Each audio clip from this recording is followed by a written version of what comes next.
everybody. Happy pre-Thanksgiving.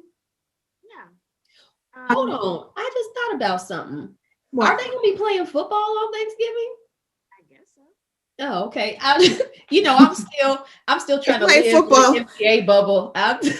They played football last night. I assume they're gonna play it Oh, on. okay. I don't follow football, so I don't know. But like Thanksgiving is usually like the football, it's the thing. I haven't Football really heard a holiday. lot about football this year.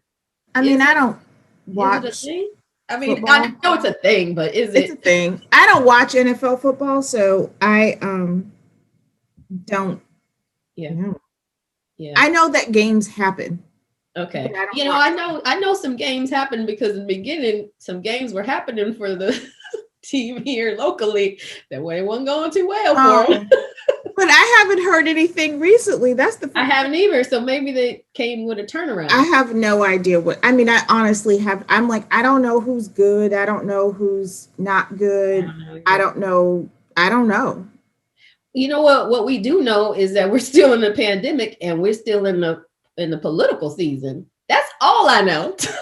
I mean, God Politics bless. and Here's pandemic. the thing: both of us are in communications. Both of us have done public relations for a long time. I just want to send a shout out to all of our PR professional Oh friends gosh, yes. out there who have been trying really hard on behalf of their clients to get their stories in the news, to try to tell the important stories and communicate with the public about things that they need to know because Yeah, it's rough. it's it's been a rough season for for Yes. anybody wanting to tell a story.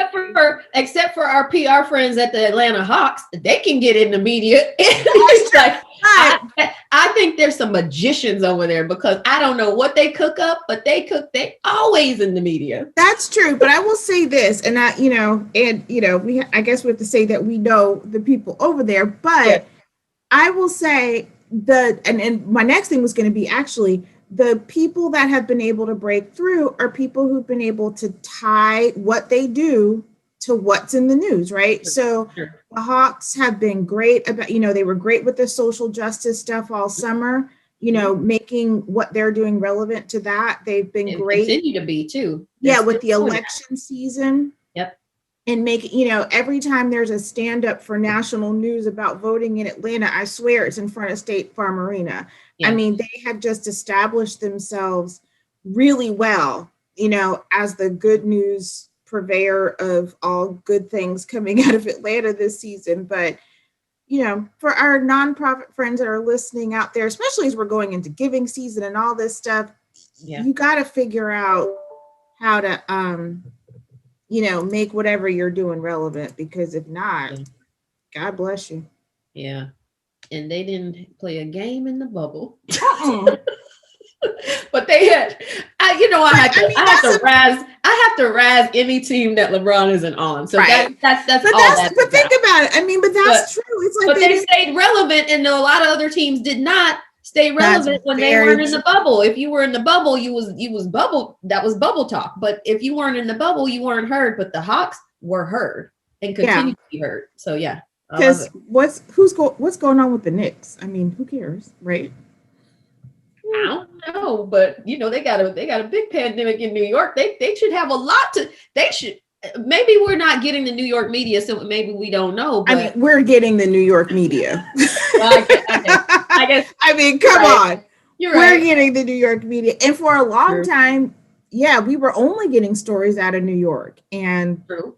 True. that's, it's just, you can look and see who's doing good stuff. And then also, a lot of the times it's organizations and, again, good stuff for our nonprofit friends that like, you're already doing the right things. So like the stuff that the Hawks were able to insert into the conversation, they weren't going out and creating this stuff from scratch. Right. They were already in this space. They were already doing this good work. So when the moment came, they Mhm. were ready to step into that, Yeah. step into that space and help guide a conversation, which was fantastic. And so many nonprofits, I think, have already been, especially if we talk about health disparities Yeah. and financial needs and, the food insecurity, Workforce all of development. Yeah, workforce development, all of those spaces that organizations are working in every day. This is, this is your moment. So, and people have been able to step into those spaces and really shine.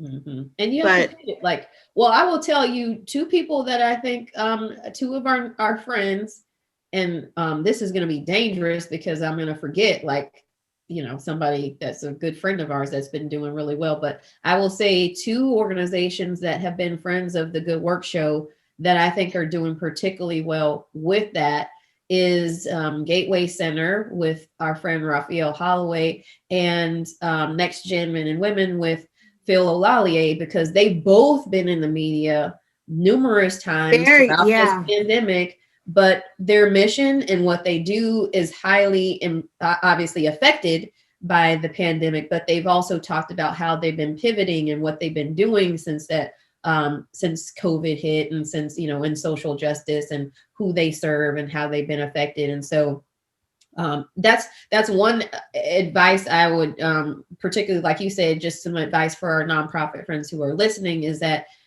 if you don't have somebody, because a lot of times the nonprofit, people who work at nonprofit are doing the work, and they're so busy doing the work and serving the people, they don't have time to think about what we just said. How can we take this story about what we're doing and apply it to what's happening in the world today? And that's where your good communications team, your marketing team can help you do that and be the storytellers for you, because you have to continue to do the work. You just need somebody else to be able to tease out and pull out those stories and say, this is how this, connects to what we're doing today, and be able to tell somebody about it. So like you said, shout out to all of the nonprofit communicators and PR folks. And then if you don't have one on your team, hire one. There's some people who could probably use you, or they may do it, pro bono. For right now, there's a lot of people who have some time on their hands, some people who may just want to lend a hand. One of the things that, and we should get someone maybe from the United Way VIP program, maybe get Janice on to talk about board development. Yeah. Because one of the great resources that, you could tap into is your board of directors. Yep. A lot of the times we look to our board members to be fundraisers or oversight. And there's a lot of people laugh. I'm like, there's a lot of lawyers and finance people on nonprofit boards, but a good communicator, a good marketing person, a good PR person on your board could be an invaluable resource to you, to help you out as you're trying to communicate what you're doing, and even just give you some guidance like, hey, let's just think about how you can craft this message. Let's think about how some places that we can put your executive director so that they show up a little bit more in the community. So, and then all of that stuff ties together, because then that ties it, the more awareness you get, the more fundraising opportunities, it all works together. But and I know somebody who's a VIP graduate who could be on a nonprofit board. Her name is Trinice Lyons. I don't know if you know her, but she's available to serve on a board or two. I am available on a few boards. I think I'm. I think I'm overboard. I think you're done. But I have availability. So email us. She would be fantastic. As you all saw, she just went through the entire spiel of how you can leverage her as a board member for free. That is true. She's an expert. That's what people tell me. You should. It's part of your. I just did this speaking engagement with about 50 students from DeKalb County talking about personal brand. It's part of your personal brand. So, and of course, I had to use the example of a personal brand, and I used one of my favorite personal brands, LeBron James, of course. Speaking of communication consultation, let's just tell the people where that idea came from, because it came from you. Yes. Because I was trying to figure out how I was going, I knew what I wanted to say about personal brand. Let's try to make it relevant and get an example. And Trinice said, why don't you use basketball? All of it. I was like, that's a great idea. I didn't use your total idea because I did not use Trae Young or Dwayne Wade. I only used LeBron. But it was a short presentation and I had a lot to say about LeBron. There's a lot to say. There's a lot to say. But it's, but as examples go on defining your personal brand, I thought that was a good. It was a very good example. But part of your personal brand, right, is that you're an expert. When I talk about LeBron, I always talk about how people think that, particularly when a few years back where they're like, well, he's just cocky because he says he's the best player in the world. I was like, well, so does everybody else say it too. So if he didn't say it first, I don't think everybody else would be saying it. If he was like, I'm the best number 3 guy there ever was, then I think that might be part of how people would see him. But if you say you're the greatest, hey, it's like Muhammad Ali. He said I'm the greatest. There's a lot of people who would argue that he was correct. So I'm just saying, you got to say you're the expert. And that just became his nickname. That's exactly right. So you got to say you're the expert, and then people say Trinice is the expert. You talk about, the brilliance of that really is like, I'm the greatest. And then when people just start, or like Rocky, when he's like, I'm the champ. And then his nickname just became champ. Speaking of Rocky, did I tell you that my neighbor is playing, well, not right now, thankfully, has picked up the accordion. So the other day they were playing the Rocky theme song. What? They were playing the Rocky theme song on the accordion, like all day. That is interesting. So weird. I'm not sure I've ever heard that rendition. I'm sitting here, I'm like, because I had the TV on and I was like, is there background noise? I couldn't figure out what I was hearing or whatever. And I paused the TV and I'm like, no, that's something weird. I hear it. And then, I was like, oh, that's the Rocky theme song on an accordion. Well, I don't, that's, that's great. I like Rocky. There was a Rocky marathon on a couple of weeks back. Huh? I said it. There sure was. You watched it? Yeah. Oh, but it wasn't all of them. It was like 3 and 4, maybe like 1, 3, and 4 or something. Which really are the only ones worth watching. Yeah. Well, I had to go back because I had just watched. I'm a fan of Michael B. Jordan too, and anyway, I had just watched Creed 1 and 2 again. I mean, I've seen them before, but I'd watch it again. And so I was like, oh yeah, this is going to be great. It's right on time because now I can go back and do all of that. So yeah, that was good. So then the other stuff going on, Thanksgiving's coming up. We were talking about, it's weird. I don't know. I'm going to cook something. Though I did see on the Today Show this morning where they're like one person, one expert was like, we're just ordering Chinese food. I mean, I've had some non-traditional Thanksgivings before, which are kind of good. I mean, it's a break, particularly when it was, now this is back in the day where you could have Thanksgiving meals, like you'd have one at work because you'd have the work thing, and then you'd have your like social group thing, and then you go to your friend's house before Thanksgiving, and then by the time you got to Thanksgiving, you don't want any more Thanksgiving food, so you just do something different. But this year though, I feel like I'm doing all that. No, and I also feel like I've had enough Chinese food because not going out to eat, that's like one of the things you can get delivered or whatever. So I'm kind of like, I kind of do want. Yeah. Because you haven't been ordering a Thanksgiving meal like every week. I hope. Well, I don't think anybody. Well, I'm just gonna order this turkey and this dressing, this macaroni and cheese on Wednesday. So I do. The only thing, not the only thing, but one of the things I need to call my sister because she has the best dressing recipe.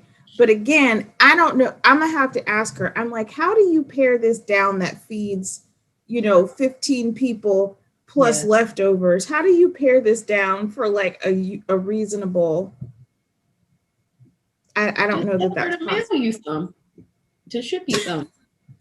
Should ask her. I'm like, can you make the dressing this weekend and just freeze it and drop ship it? Yeah, because that's part of one of the things that like before we were talking, that's where I was joking about my mom because she makes the best Thanksgiving, she makes the best holiday meals, I will say. However, she will say that dinner is at a time, and then when you get there, it ain't ready. But the line that she always says is, all I gotta do is make the cornbread. And that means you ain't eating for a whole nother hour and a half. Now, All what kind the of time. cornbread is it though? Is it chicken mix, No, or it's does she make it scratch. She from don't make scratch? nothing. She don't make nothing from no mixes. It's scratch. But here's the deal about the dressing. She also used some of that cornbread Cornbread to to make make the the dressing. dressing. So So all it's she not, says yeah. is all I got to do is make the cornbread, and you think it's just the cornbread that you just gonna eat on the side. No, it's the cornbread that goes in the That's true. dressing too. And I'm Right. like, you didn't 'Cause that's explain how- all of that. You That's said how all my that sister too. makes hers. It's the cornbread, and Yes. she puts shredded chicken in it. Yes. So you Yes. gotta boil the chicken off. You gotta cook a whole meal of like Yes. chicken before you, and that just goes in the side. So it's like a Right. whole thing. It's the whole thing, Which and then all the makes me peppers, feel and then like she I has won't be yeah. making that, because I'm like, I'm not cooking chicken twice. Yeah. Like chicken to eat and then chicken just to put into a side. I'm like, that feels like Yeah. a lot of work. Yeah. And so that's and it is a lot of work, but that's generally like my mom's is like the only dressing that I like really, really like. And so I gotta wait on the cornbread and the dressing. So is she cooking this year and you just like drive by and get a to-go plate? That's pretty much what we have decided. She said she was gonna cook, and we could get to go and we can eat it on Zoom. So I'm like, that's great, because otherwise I was gonna have my daily breakfast tacos for Thanksgiving meal. I eat breakfast tacos every day, and I have supplies for breakfast tacos in my freezer for weeks. And so right now, I wasn't planning on cooking, so I'm free and clear for that. So yes, I kind of just want that kind of food.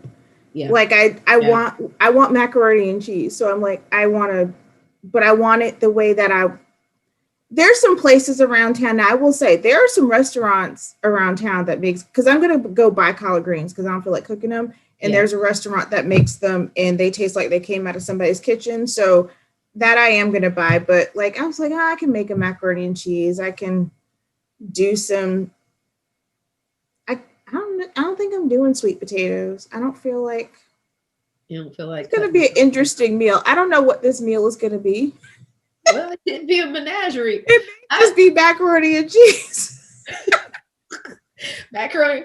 I'm always, and I hope she's gonna do a ham, because I'm usually like what I contribute to meals is I'll just go buy the honey baked ham. Now And I can tell you, I'll tell you one thing though. What? We have a colleague and she ran down her menu the other day for just 2 people. And all of the stuff that she discussed, I was like, we could all go there. I'm like, how much she food making it? She getting a ham. She's doing Cornish game hens. She's doing all the stuff. Wow. And I'm like, for 2 people? That is, yeah. Well, if I got run out you. of food, I know who to call then. Because when you said 2 people, I automatically knew who you were talking about. So, and it's not me. Yeah, all I had to do was just, I got that on, I just call right on up. That's a little bit of attraction for me to go over there, though. I have to meet halfway. Yeah, but I mean, at least I was like, y'all ain't go eat all that ham, because Honey Baked doesn't make a small ham. That's a whole. But you'll have that ham for Christmas. You'll have, if you freeze it good, might have it for Easter. Yeah. What I usually do is get what I want off of there. Or I usually take it to wherever I'm going, like for the holiday meal. Usually it's my mom's house. Get what I want, and then cut off what I want to take home and leave her, because she wants the ham bone to do other stuff with later. So I just usually leave that with her, because I don't do that. I don't do the kind of stuff I need that for. There's a place when I was living in Tallahassee. It was they sold great ham. So like nobody went to Honey Baked really in Tallahassee. They went to this place. And like all year long, you could get like ham sandwiches and all that kind of stuff, like cut off. but all year they sold ham bones. Yeah. And you could go there and get a ham bone, and they left the perfect amount of meat on it. And then you could buy the beans, and it was like pre-season. You could get like split pea, northern beans, field peas, whatever. I'm like, this is real. Like, you're in the South when you go someplace and buy a ham bone and beans. Yeah. Yes. Yeah. Right. But yeah, you could go and get a frozen ham bone and go and make you a soup or whatever off of the ham bone. That place is great. Yeah. Well, we have talked a whole lot about a lot of stuff that today. Yes. And as you can see, we don't have any guests because we haven't mentioned any of that yet. Right. Thankfully, because if we had a guest that was waiting, that would have been we would have eaten not good. Time. But we hope you all have a safe and happy Thanksgiving. Wear your mask, wash your hands, stay at home. Wash your hands anyway if you're cooking or eating. Oh, but gosh, yes. Extra. Well, first of all, as it relates to that, you all have noticed I've only said I go to my mom's house. There's a reason for that. I can't eat everybody's food. No. My stuff is not made and set up for that. So there's that. But yeah, let's have a happy and safe Thanksgiving and kind of following, apparently even now, CDC guidance. True. This year, maybe we'll celebrate apart. So then next year we can all celebrate together and there's no empty chairs at the table. So we'll all stay safe and be thankful for, getting this far through the year, as unscathed as we've managed. True. Yep. And we'll be back next week, hopefully with a guest that we can talk to. We got a couple more weeks in 2020 to get a few more nonprofit friends in. Yeah, so thanks everyone. Happy Thanksgiving, and we will talk to you soon.